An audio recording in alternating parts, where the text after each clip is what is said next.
বিশেষ 7টা সময় রয়েছে, দিনে এবং রাতে মোট 7টি সময় রয়েছে, যে সময়গুলোতে আপনি যদি আল্লাহর কাছে নিজের কৃত গুনাহ থেকে ক্ষমা চান, আল্লাহ তাআলা আপনাকে ক্ষমা করবেন ইনশাআল্লাহ তাআলা।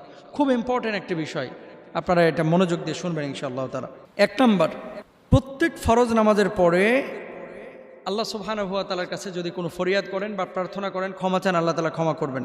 আন সাওবান কানা রাসূলুল্লাহ সাল্লাল্লাহু আলাইহি ওয়াসাল্লাম ইদান সরাফা মিন সলাতিহি ইস্তিগফারা সালাসান ওয়া ক্বালা আল্লাহুম্মা আনতাস সালাম ওয়া মিনকাস সালাম তাবারাকতা ইয়া যাল জালালি ওয়াল ইকরাম। ক্বালা আল ওয়ালিদু ফাকুলতু লিল আউজাঈ কাইফাল ইস্তিগফার ক্বালা তাকুলু আস্তাগফিরুল্লাহ আস্তাগফিরুল্লাহ। হযরত সাওবান রাদিয়াল্লাহু তাআলা আনহু থেকে বর্ণিত, রাসূল আকরাম সাল্লাল্লাহু আলাইহি ওয়াসাল্লাম ফরজ নামাজের পর 3বার ইস্তিগফার পড়তেন এবং এই দোয়া পড়তেন, আল্লাহুম্মা আনতাস সালাম ওয়া মিনকাস সালাম তাবারাকতা ইয়া যাল জালালি ওয়াল ইকরাম। ওয়ালিদি বলেন, আমি ইমাম আউজাঈকে জিজ্ঞেস করলাম কিভাবে ইস্তিগফার পড়া হবে, তিনি বললেন আস্তাগফিরুল্লাহ আস্তাগফিরুল্লাহ, এইভাবে। অর্থাৎ সহিহ মুসলিমের মধ্যে হাদিসটি রয়েছে, আপনি ফরজ নামাজের পরে যদি কোনো ইস্তিগফার করেন, আল্লাহর কাছে ক্ষমা চান, আল্লাহ সুবহানাহু ওয়া তাআলা আপনাকে ক্ষমা করবেন। এই জন্য ফরজ নামাজের সালাম ফেরানোর পরে ওই হাত না তুলিয়া আপনারা আগে এটা বলবেন, পরে হাত তুলে দোয়া করেন ইনফিরাতি এককভাবে, আল্লাহুম্মা আনতাস সালাম ওয়া মিনকাস সালাম, আল্লাহুম্মা আনতাস সালাম ওয়া মিনকাস সালাম তাবারাকতা রব্বানা ওয়া তাআলাইতা ইয়া যাল জালালি ওয়াল ইকরাম, এভাবে বলতে পারেন। অথবা তাবারাকতা রব্বানা ইয়া যাল জালালি ওয়াল ইকরাম, এটাও বলতে পারেন। আপনারা বলবেন আস্তাগফিরুল্লাহ আস্তাগফিরুল্লাহ আস্তাগফিরুল্লাহ, বারবার বলবেন, আল্লাহুম্মা আনতাস সালাম ওয়া মিনকাস সালাম তাবারাকতা রব্বানা ওয়া তাআলাইতা ইয়া যাল জালালি ওয়াল ইকরাম, এরকম আপনারা বলতে থাকবেন। 1 নম্বর, এই সময় আল্লাহ তাআলা বান্দাকে ক্ষমা করেন এবং বান্দার বিশেষ চাওয়াগুলো কবুল করেন। 2 নম্বর হচ্ছে শেষ রাত্রে এবং তাহাজ্জুদের সময়। আল্লাহ সুবহানাহু ওয়া তাআলা কি বলছেন খেয়াল করেন, বিসমিল্লাহির রাহমানির রহিম কানু কলিলাম মিনাল লাইলি মা ইয়াহজাউন ওয়া বিল আসহারি হুম ইস্তাগফিরুন।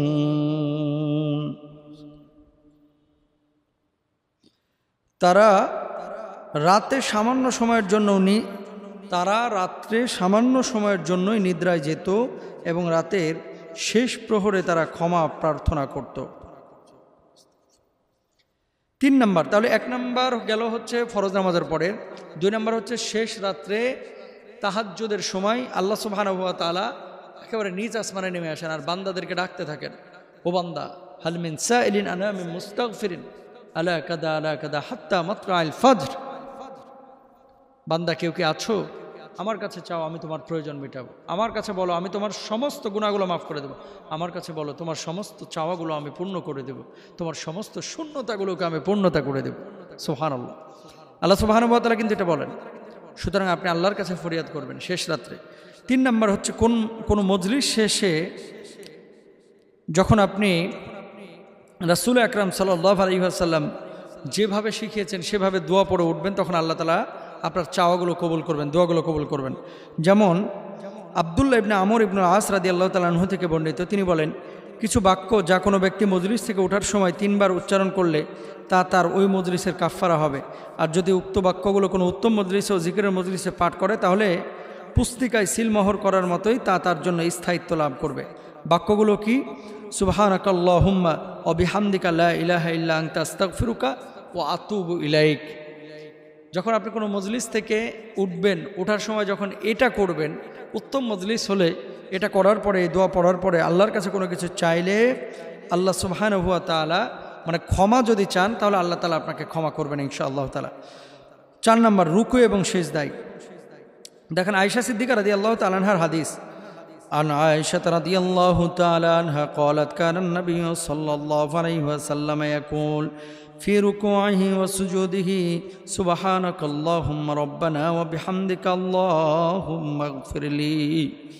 হযরত আয়েশা সিদ্দিকা রাদিয়াল্লাহু তাআলা আনহা থেকে বর্ণিত, তিনি বলেন, রাসূল আকরাম সাল্লাল্লাহু আলাইহি ওয়াসাল্লাম রুকু এবং সিজদায় বলতেন, সুবহানাকা রব্বানা ওয়া বিহামদিকা, সুবহানা রব্বানা ওয়া বিহামদিকা আল্লাহুম্মা ইগফিরলি,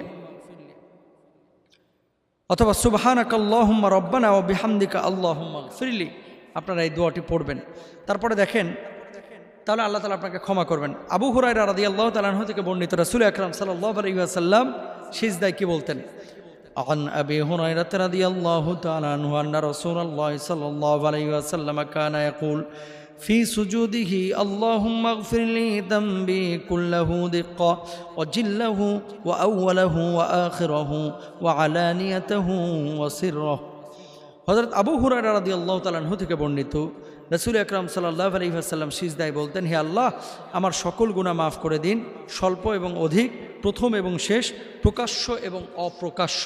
এই দোয়া যদি আপনি করেন এইভাবে রুকু সিজদায়, আল্লাহ তাআলা আপনারা ক্ষমা করে দেবেন। সুবহানাল্লাহ। 5 নাম্বার, নামাজে সালাম ফেরানোর পূর্বে আমরা যে দোয়ায়ে মাসুরা পড়ি, এই সময় দোয়ায়ে মাসুরাটা আল্লাহ তাআলা কবুল করেন।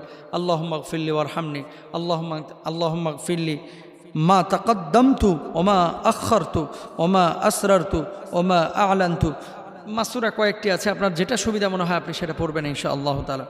আল্লাহুম্মা ইন্নী যালামতু নাফসি যুলমান কাসীরা ওয়া লা ইয়াগফিরুদ যুনুবা ইল্লা আনতা ফাগফিরলি মাগফিরাতাম মিন ইনদিক ওয়ারহামনি ইন্নাকা আনতাল গফুরুর রহিম। এটাও পড়তে পারেন।